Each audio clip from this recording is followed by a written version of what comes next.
श्रीमती रेखा बाहेती, श्रीमती बबीता जी गौड़। आप यहीं हैं? यहीं हैं तीनों बैठे? ठीक, अच्छा। राधे राधे महाराज जी। महाराज जी, जो भगवान का नाम नहीं लेते फिर भी अच्छे से रहते हैं, और जो भगवान का नाम लेते हैं परेशानी में रहते हैं, क्या फर्क है? कौन बोला? ये तीनों। हाँ, ऐसा देखा भी जाता है। क्या होता है कि जैसे कोई प्रभु का नाम जप नहीं कर रहा और बड़ा लौकिक पदार्थों से भरा पूरा देखा जाता है, सुखी देखा जाता है, तो उसमें हमारे भागवतिक विधान में एक सिस्टम है। जो भगवत मार्ग से विमुख आचरण, पापाचरण, अधर्माचरण करता है और आपको सुखी नजर आ रहा हो, तो उसके बहुत थोड़े पुण्य हैं। उनको भुगाने के लिए पहले हमारे संविधान, भागवतिक संविधान में उसके पुण्य नष्ट कर, क्योंकि जब उसे दुख मिलेगा तो पुण्य उसका सहयोग कर देगा, इसलिए पहले उसके सहयोगी का नाश किया जाता है। उसका सहयोगी जो सुकृत है उसको दे दिया गया। अब वो पापाचरण में और उन्मत्त हो गया। अब उसके वो सुकृत चल रहे, इसलिए उसे जुकाम भी नहीं होगा। अब वो सोचता है कि कुछ नहीं, कोई निर्णय नहीं, कोई भगवान नहीं, मनमानी पापाचरण करो, खूब मौज से रहो, और वो सुकृत उसके नष्ट हो रहे हैं। और जिस दिन उसके सुकृत नष्ट हुए फिर मिटिया मेट होते हुए देखा है। शास्त्रों का विधान तो है ही, हमने देखा है। एक ठाकुर रामबली सिंह जमींदार आसपास बंदूक लेके चलते, ऐसा बच्चापन में उनको देखा हमने।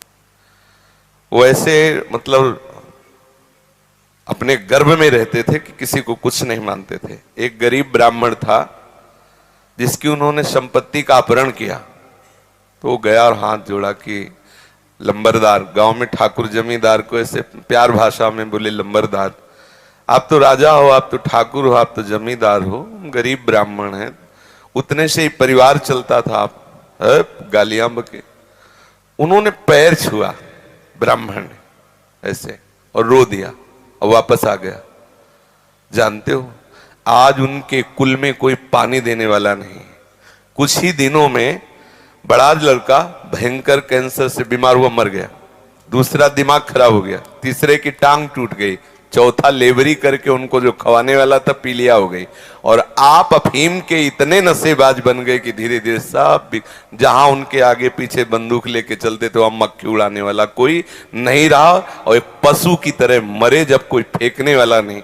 ऐसी स्थिति होता क्या है कि शुभ कर्म जब तक हमें वहां के हमारे भागवतिक विधान में सिस्टम है, यदि आप अधिक पाप करेंगे तो आपके जल्दी से जल्दी शुभ कर्म आपको दिए जाएंगे कि वो नष्ट हो, तब तुम्हारा नाश शुरू होगा।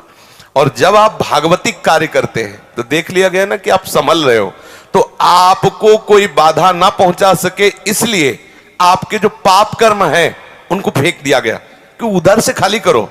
जो उसके शत्रु पक्ष के पाप कर्म जमा है उसको नष्ट करने के लिए उनको भेजो, क्योंकि इस समय धर्म निष्ठा में है, ये पचा जाएगा।